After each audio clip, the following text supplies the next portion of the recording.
Is God cruel? It is an important question. When you look around at all that's going on in the world, at all the suffering, at all the horrible things, then you will get this idea that God is one cruel son of a bitch. And you're right, because he is. But then on the other hand, when you connect to this feeling of source, of the universe, there might be this knowing in your heart that source, the essence of what we come from, is good, that it's pure love, that it's bliss, that there is no evil there. And you're right as well. So how does this work? The truth is never as simple as we think. The truth has many layers. I have a separate video, which I will link in the description, about the truth. But that being said, it all depends on your definition of God. If you think of God as the God of our main religions, I myself was brought up in a Catholic, I wouldn't say family, because my family wasn't religious at all. They were anti-religious, but I went to a Catholic school, so I know the Catholic stories. And it's just, this is just my background. This is the religion I know best. So when I give examples, I will be using that one, but it's the same for all the major religions. So the God that we know from the Bible is a really cruel, evil God. And there are many stories in the Bible to prove this, like asking someone to sacrifice their son for you. That is the essence of cruelty. But what's the thing? Why do so many people worship this God? Because he is real. That's the really weird part about it. It's not a god, of course. There are no gods. It's a being, or a group of beings, actually, that pretends to be the god, and the god of every god in the world links to that same group of beings. So there are no separate gods. It's one group of beings pretending to be all these different gods. And this is the group of beings that has control of the earth. So they are dominating the earth, and they do not have good intentions.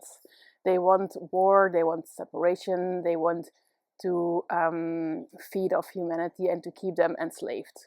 And one way of doing this is by using religion, and by using religion to create war, to create division. So yes, when you think of God as one of the gods of our religions, then definitely God is cruel, God is evil, God does not have good intentions. But on the other hand, there is Source, what some people also call God. It's not a God as we normally think of a God. It's really, it's us, basically. We all are a part of Source.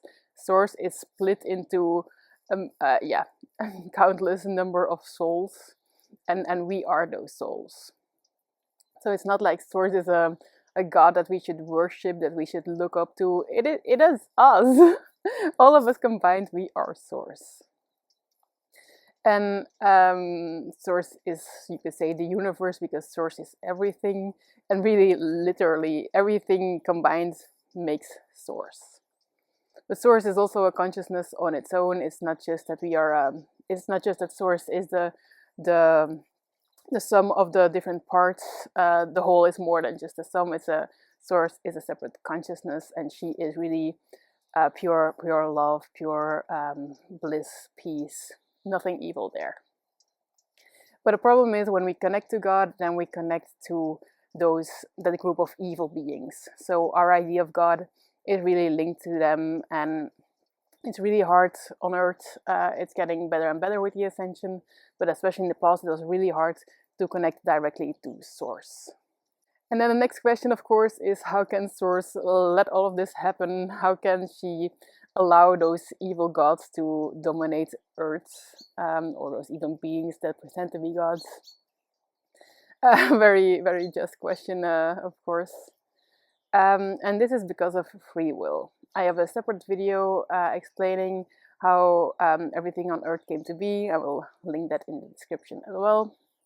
But in short, Because Source is a loving force, she doesn't dominate, she doesn't force anything upon us. She lets us decide for ourselves with our free will. And with our free will, we have chosen to be here on planet Earth. Everyone has chosen this. And of course, the free will is manipulated because we didn't know it was going to be this bad when we chose. It's all a game, and we thought, okay, we're gonna play this game, and we're gonna learn, and we're gonna evolve, and it's gonna be fun, and it's gonna be hard, but we're gonna win. But then we got trapped here, as I explained in that other video, much more in depth. But so we get stuck here, and we still have free will.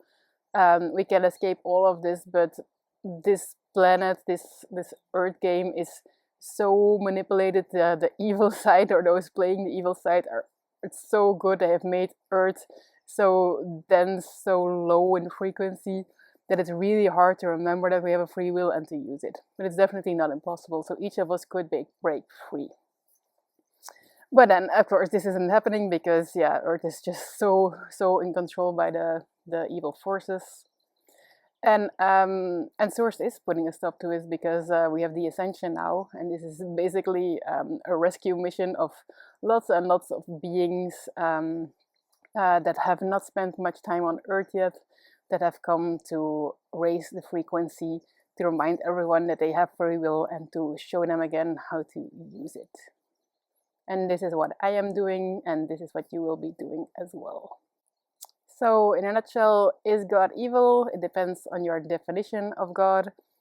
In essence, God doesn't even exist because there are no gods. The concept of God is just an invented one.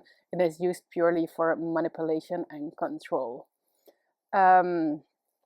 So the gods that were invented refer to a group of evil beings, or at least they're playing the evil part in this weird Earth game. And then there is Source, which is not a god, totally different concept, but she is made of love and light. And we are here, you and I, to free the world from this control, from this manipulation, from these evil gods, and to remind everyone of their power, of their free will, and of their spirituality, basically, because that was the biggest trap of all, making people believe that spirituality isn't real, that it's just this lifetime and nothing else. So yeah, let's remind them again that they can choose to escape this this horrible place, and that the Earth can be a place of love and bliss if they align themselves with that frequency. I'm gonna leave it at that for now. Check out those videos in the description. Like the video if you liked it, and I will see you next time. Bye bye.